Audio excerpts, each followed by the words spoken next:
एक नदी के किनारे बहती टोकरी में दो जुड़वां बच्चे रोम्यूलस और रेमस, जिन्हें उनके ही परिवार ने मरने के लिए छोड़ दिया था, लेकिन नियति ने उन्हें बचाने के लिए एक मादा भेड़िया भेजी, जिसने उन्हें दूध पिलाया और पाला। बाद में एक चरवाहे ने इन बच्चों को अपनाया।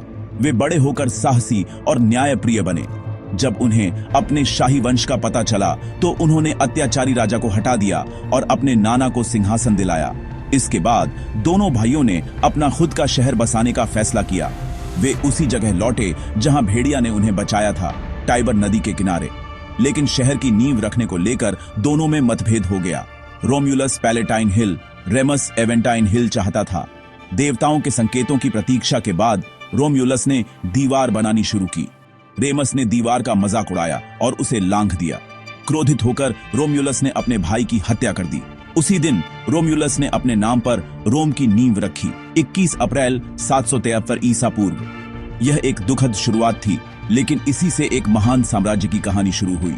रोम की नींव भाईचारे, संघर्ष और महत्वाकांक्षा पर रखी गई थी। रोम्यूलस रोम का पहला राजा बना, लेकिन शुरुआत में यह सिर्फ डाकुओं और निर्वासितों का गांव था। महिलाओं की कमी दूर करने के लिए रोम्यूलस ने सबाइन जनजाति की महिलाओं का अपहरण किया, जिससे युद्ध हुआ, लेकिन अंत में दोनों जनजातियां एक हो गईं। रोम्यूलस के बाद 6 और राजा हुए, जिन्होंने शहर का विस्तार किया और सीनेट जैसी संस्थाएं बनाई। राजा के पास सर्वोच्च अधिकार था, लेकिन सीनेट की सलाह भी महत्वपूर्ण थी।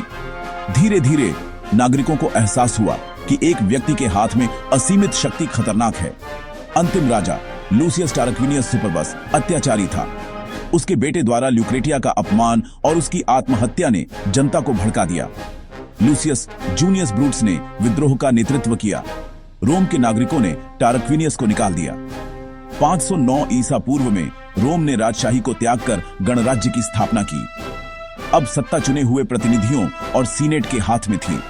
एक अत्याचारी राजा ने रोम को गणराज्य के गौरवशाली पथ पर अग्रसर कर दिया। गणराज्य बनने के बाद रोम ने विस्तार के लिए पड़ोसी जनजातियों से लगातार युद्ध किए।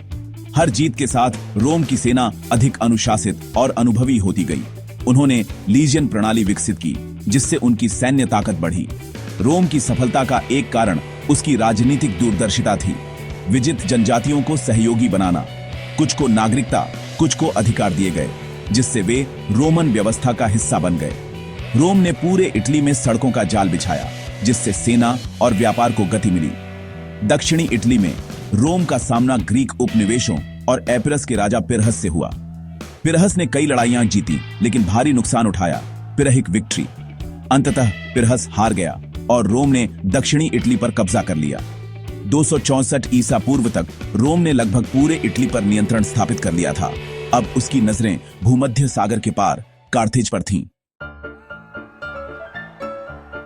इटली पर विजय के बाद रोम का सामना कार्थेज से हुआ, एक शक्तिशाली समुद्री साम्राज्य।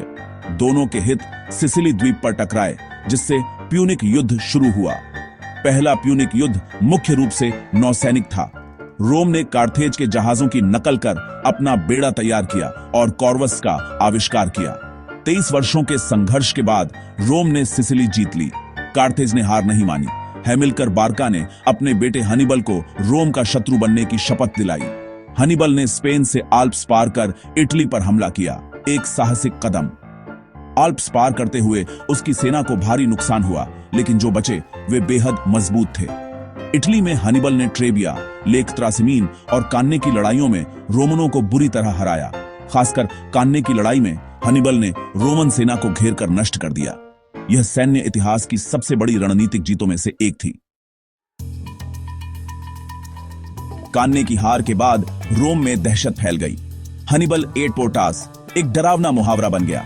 कई सहयोगी शहर हनीबल के साथ हो लिए, लेकिन हनीबल ने रोम पर सीधा हमला नहीं किया।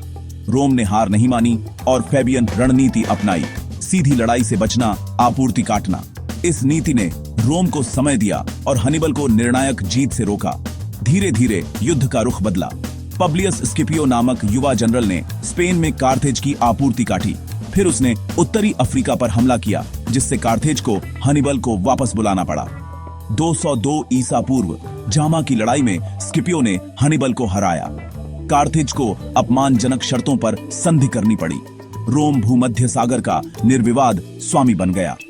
हनिबल की हार ने रोम की शक्ति को नई ऊंचाई दी। प्यूनिक युद्धों के बाद रोम एक विशाल साम्राज्य बन गया, लेकिन भीतर संकट गहराने लगे।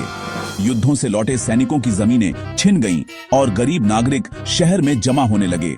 सामाजिक तनाव और राजनीतिक हिंसा बढ़ी। ग्राकस बंधुओं ने सुधार की कोशिश की, लेकिन उनकी हत्या कर दी गई। सेना में बदलाव से सैनिक अपने जनरल के प्रति वफादार हो गए। इसी माहौल में ग्यूस जूलियस सीजर का उदय हुआ। सीजर ने क्रैसस और पॉम्पी के साथ पहला ट्रायम्विरेट बनाया। गॉल का गवर्नर बनकर उसने 9 वर्षों तक विजय अभियान चलाया। उसकी जीतों ने उसे अपार धन और वफादार सेना दी। सीनेट ने उसे सेना भंग कर लौटने का आदेश दिया, लेकिन सीजर जानता था कि यह उसके लिए खतरा है। अब रोम एक निर्णायक मोड़ पर था। 39 ईसा पूर्व सीजर ने रूबिकॉन नदी पार कर गृह युद्ध छेड़ दिया। अलिया यक्टा ईस्ट।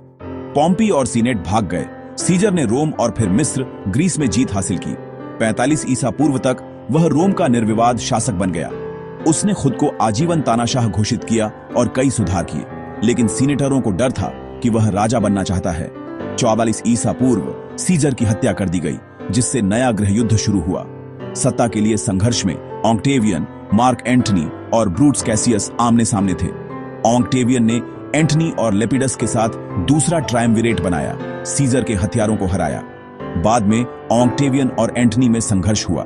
एंटनी क्लियोपेट्रा के साथ मिस्र चला गया। 21 ईसा पूर्व एक्टियम की लड़ाई में ऑक्टेवियन विजयी हुआ। ऑक्टेवियन ने गणराज्य की संस्थाएं बनाए रखी, लेकिन सारी शक्ति अपने हाथ में ली। 27 ईसा पूर्व वह ऑगस्टस बना, रोम का पहला सम्राट, और पैक्स रोमाना की शुरुआत हुई। ऑगस्टस के शासन में पैक्स रोमाना 200 साल की शांति और समृद्धि आई। साम्राज्य ब्रिटेन से मेसोपोटामिया तक फैला। व्यापार और कानून व्यवस्था फली फूली। अच्छे और बुरे सम्राट आए, लेकिन साम्राज्य चलता रहा। 3री शताब्दी में संकट गहराया। गृह युद्ध, बर्बर आक्रमण, आर्थिक गिरावट और प्लेग। डायोक्लेटियन ने साम्राज्य को 2 भागों में बांटा, पूर्वी और पश्चिमी। कॉन्स्टेंटाइन ने राजधानी को कॉन्स्टेंटिनोपल स्थानांतरित किया और ईसाई धर्म को अपनाया। सुधारों से साम्राज्य कुछ समय बचा रहा, लेकिन विभाजन स्थायी हो गया। पश्चिमी साम्राज्य लगातार कमजोर होता गया। 410 ईस्वी में विसिगोथ्स ने रोम को लूटा, 800 वर्षों में पहली बार। 476 ईस्वी में ओडोएसर ने अंतिम पश्चिमी सम्राट को हटा दिया। पश्चिमी साम्राज्य का पतन हो गया, लेकिन पूर्वी साम्राज्य बीजान्टिन 1000 साल और चला। रोम का मूल हृदय अब बिखर चुका था। पश्चिमी रोमन साम्राज्य के पतन के बावजूद रोम की विरासत आज भी हमारे चारों ओर है। लैटिन भाषा से फ्रेंच, स्पेनिश, इतालवी जैसी भाषाएं निकली। अंग्रेजी में भी हजारों लैटिन शब्द हैं।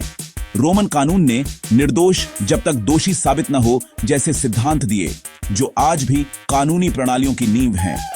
कॉर्पस ज्यूरिस सिविलिस ने यूरोपीय कानून को आकार दिया। सीनेट, गणराज्य और नागरिक अधिकारों की अवधारणा ने पश्चिमी राजनीति को गहराई से प्रभावित किया। रोमन वास्तुकला, कोलोसियम, पैंथियन, एक्वाडक्ट्स आज भी प्रेरणा देते हैं। उनकी सड़कों और इंजीनियरिंग का असर आज भी दिखता है। रोम ने सार्वभौमिक साम्राज्य का विचार दिया, विभिन्न संस्कृतियों को एकजुट करना। रोमन होना एक साझा सभ्यता का हिस्सा होना था। ईसाई धर्म जो रोमन साम्राज्य में फैला, पश्चिमी सभ्यता का स्तंभ बना। रोम की कहानी केवल इतिहास नहीं, हमारी अपनी कहानी की शुरुआत है।